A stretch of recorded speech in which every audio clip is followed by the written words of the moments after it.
Bonjour, j'espère que vous allez très bien pour la grâce de Dieu. Bienvenue sur la chaîne Jésus veut te guérir. Dans cette vidéo, je vais faire une brève exhortation afin d'interpeller quelques frères dans la foi, les fils qui ont confessé Jésus-Christ comme leur Sauveur et Seigneur et qui sont mariés. Donc, cette vidéo s'adresse aux hommes chrétiens mariés. Donc, le titre s'intitule Homme, accepte ton épouse telle que Dieu l'a créée. Homme, accepte ton épouse telle que Dieu l'a créée. Donc, il est évident que nous sommes dans les temps de la fin. Tous les signes sont visibles. Nous avons des famines, des guerres, des tremblements de terre, des catastrophes naturelles qui se multiplient ça et là dans plusieurs pays.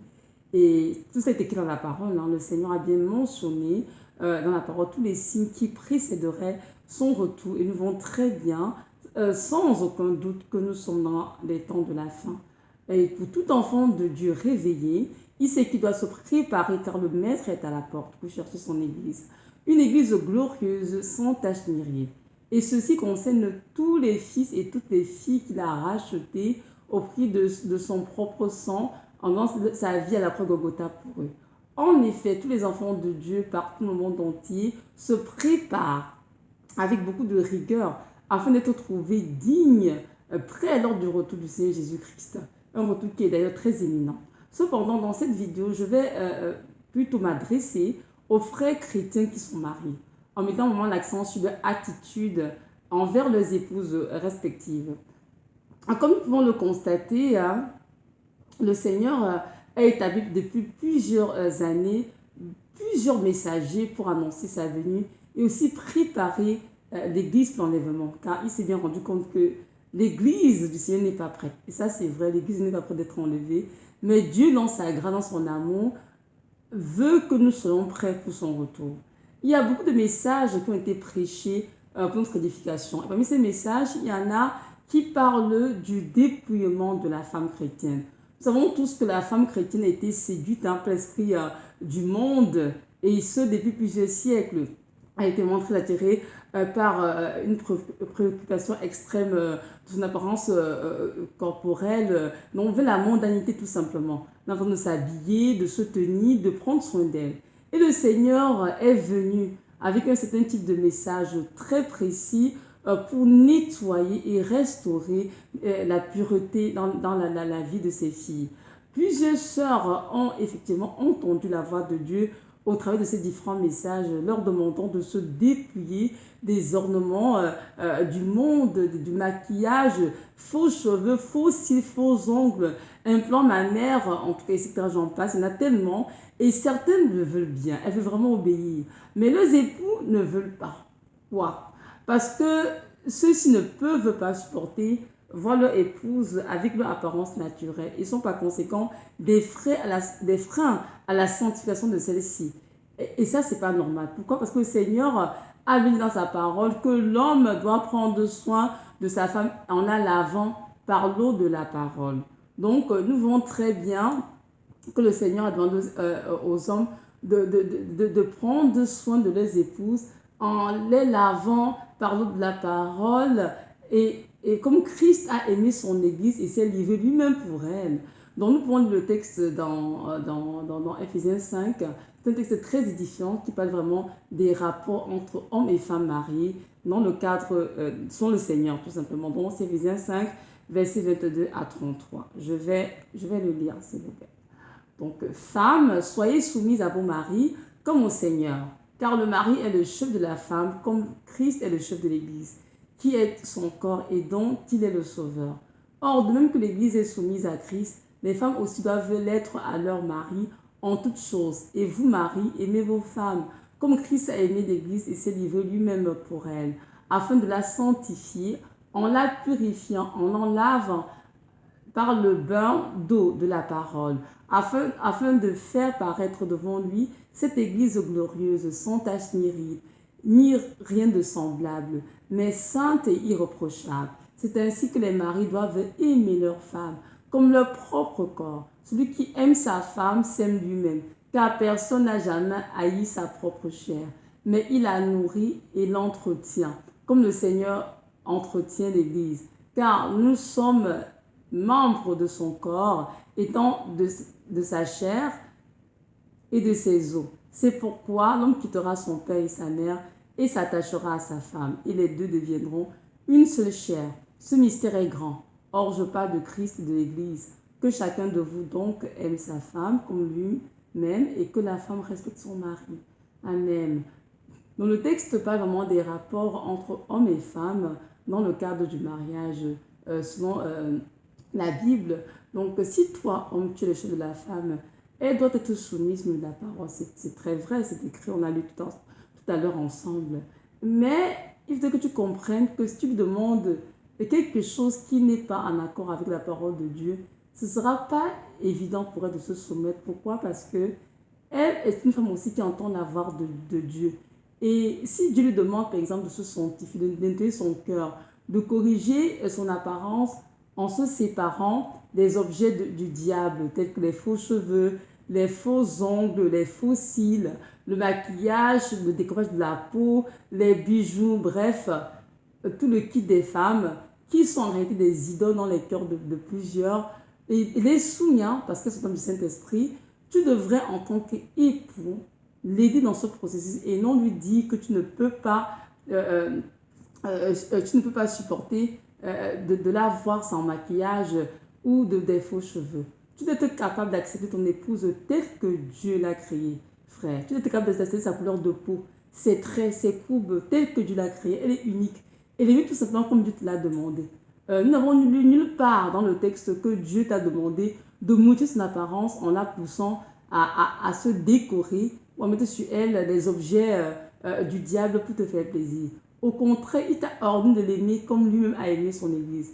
Et s'est livré pour elle. Comment l'aimer?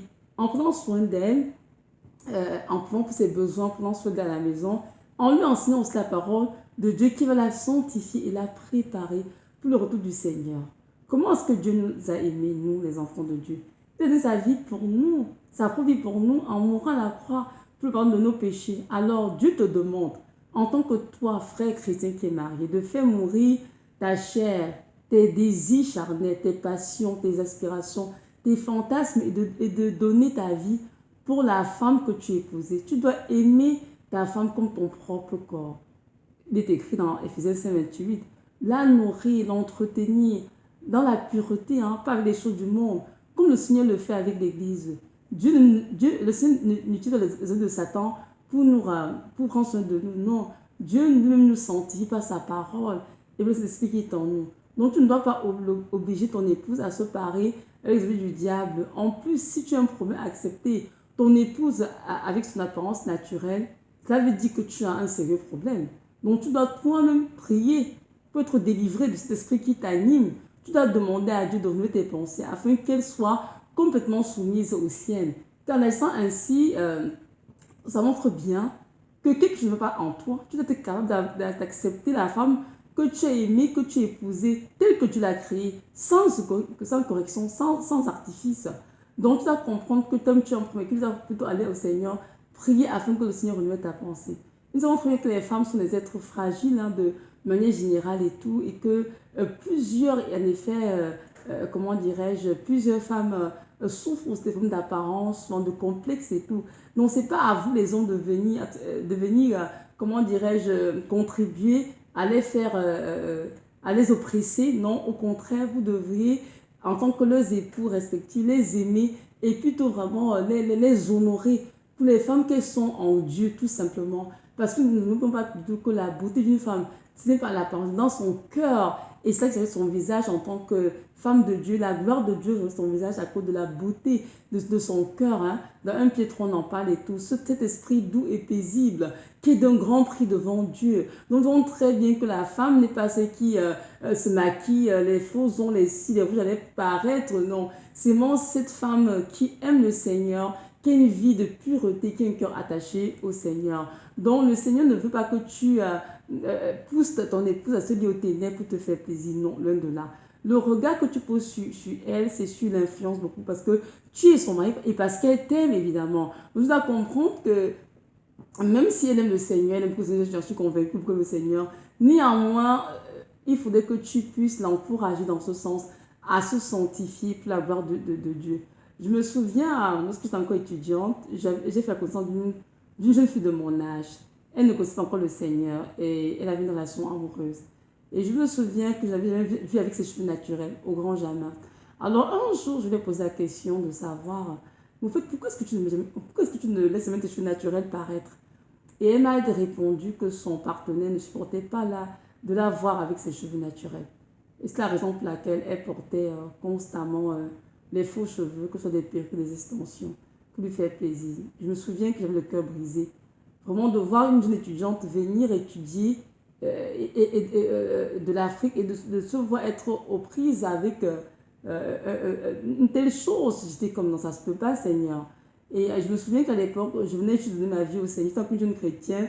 Donc, moi, je portais des faux cheveux de temps en temps et je n'avais aucun problème avec cela et tout. Donc, ce qui me brisait le cœur n'était pas forcément qu'elle portait des faux cheveux. Non, c'était de voir la dépendance qu'elle avait développée vis-à-vis de cela afin de satisfaire un homme. Et ça, je ne trouvais pas ça vraiment drôle.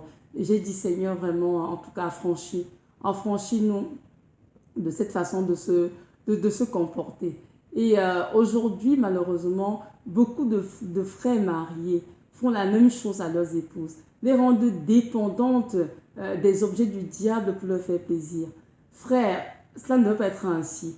Non, arrête de faire dire le Seigneur. N'oublie pas que tu as prié pour une épouse, que tu as supplié le Seigneur et il t'a béni avec une épouse. Alors prends soin d'elle comme Dieu te le demande. N'oublie pas que son premier époux, c'est bien le Seigneur Jésus, à qui elle doit rendre compte de sa vie et répondre pour tout jugement. Donc, tu dois comprendre que la volonté de Dieu pour sa vie passe avant la satisfaction de tes désirs charnels. Beaucoup de frères ont donné leur vie au Seigneur, mais n'ont pas les pensées renouvelées parce que les actrices du cinéma, les mannequins ont été longtemps leurs idoles. Pardon. Donc, une fois mariés, ils veulent voir leurs épouses ressembler à ces idoles qui sont encore dans leur cœur. Il ne devrait pas te laisser, il te prier, il ne faut pas te délivrer de tous ces horreurs du monde. Moi, j'ai connu des frères qui disaient être en feu pour le Seigneur, mais qui ne pouvaient pas supporter voir leurs épouses sans perruque, sans extension, sans maquillage, sans tour d'artifice. Alors, ils investissaient des sommes colossales pour leur acheter tous ces ornements, les œuvres du diable, afin d'assouvir leurs désirs charnels. Le temps est court et la nuit est avancée. Donc, ce n'est pas le temps de s'amuser, de s'attacher aux choses du monde. Mais c'est le temps de se dépouiller des œuvres des ténèbres et de se revêtir des armes de lumière, car le Seigneur revient bientôt. Et tu dois comprendre, toi frère, que cette fille d'Abraham que tu as épousée est aussi membre du corps de Christ et se doit d'être prête pour le retour de son maître. Alors je t'en prie, aide-la à se purifier des œuvres des ténèbres et à s'accepter telle que Dieu l'a façonnée. Cette belle femme, créée à l'image de Dieu avec beaucoup d'amour, est ta cote. Alors aime-la, pas à ta manière. Pas la manière du monde et les impuretés, mais comme Dieu te l'a enseigné.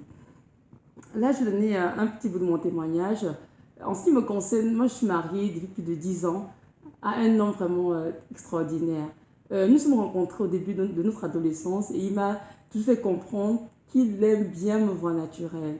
Mais avec le temps, hein, tu sais, moi, je me maquille quand même, mais très discrètement. Pas très visible parce que j'avais qu'il aimait beaucoup ça, mais je mettais quand même un peu de maquillage. Et le jour où tu m'as demandé d'arrêter de porter le maquillage et les faux cheveux, tous les styles de femmes, je pense que son cœur était vraiment réjoui. Il était enfin très content de voir qu'enfin j'allais laisser tomber ces abominations qu'il n'aimait pas de toute façon voir. Et même parfois, il peut arriver que Dieu me demande de faire des choses, mais il n'est pas forcément, comment dirais-je, il n'est pas forcément la révélation de ce que Dieu me demande. Mais ce que j'ai conseillé, il va me donner vraiment le choix de juste obéir à Dieu. Il me dit tout le temps, chérie, obéis à Dieu. Fais ce que Dieu te dit. Il est mon Dieu, je suis ton Dieu. Alors, je préfère que tu fasses ta volonté. Fais comme il te l'a dit, même s'il n'est pas forcément d'accord avec cela. Donc, si tu es un homme qui a compris la volonté de Dieu pour ton épouse et qui se détache des choses du diable, maquillage, toutes ces choses qu'on a citées, faux cheveux, tout cela, je t'en prie, ne mets aucune pression. Mais il faut plutôt prier pour elle afin que le Seigneur se révèle à elle en son temps. Et nous savons que notre Dieu est un Dieu fidèle. Lorsque nous l'invoquons, il nous répond parce qu'il veut nous révéler sa volonté afin que nous puissions obéir. Donc, c'est vraiment mieux de laisser qu'elle agisse avec conviction.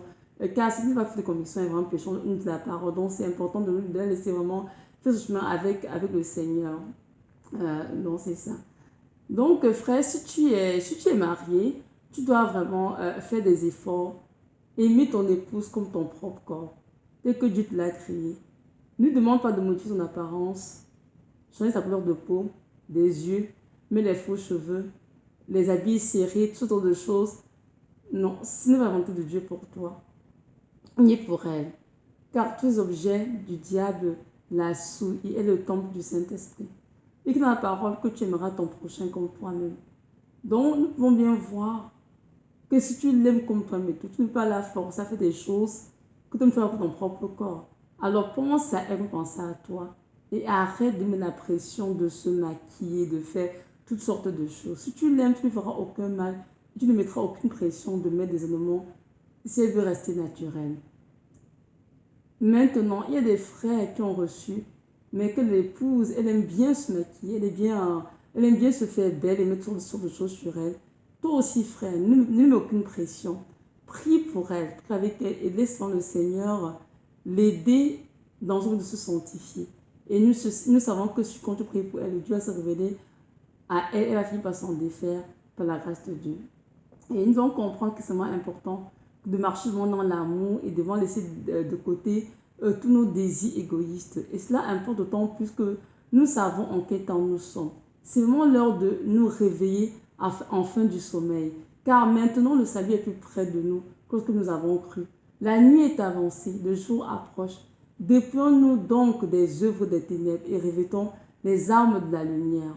Marchons honnêtement, comme en plein jour, loin des excès, loin de la mondanité, de l'ivrognerie, de la luxure, de la fornication, de l'impudicité, des querelles, des jalousies. Mais revêtons-nous du Seigneur Jésus-Christ et n'ayons pas soin de la chair pour en satisfaire les convoitises. Repentons-nous, sanctifions-nous, car le royaume des cieux est proche.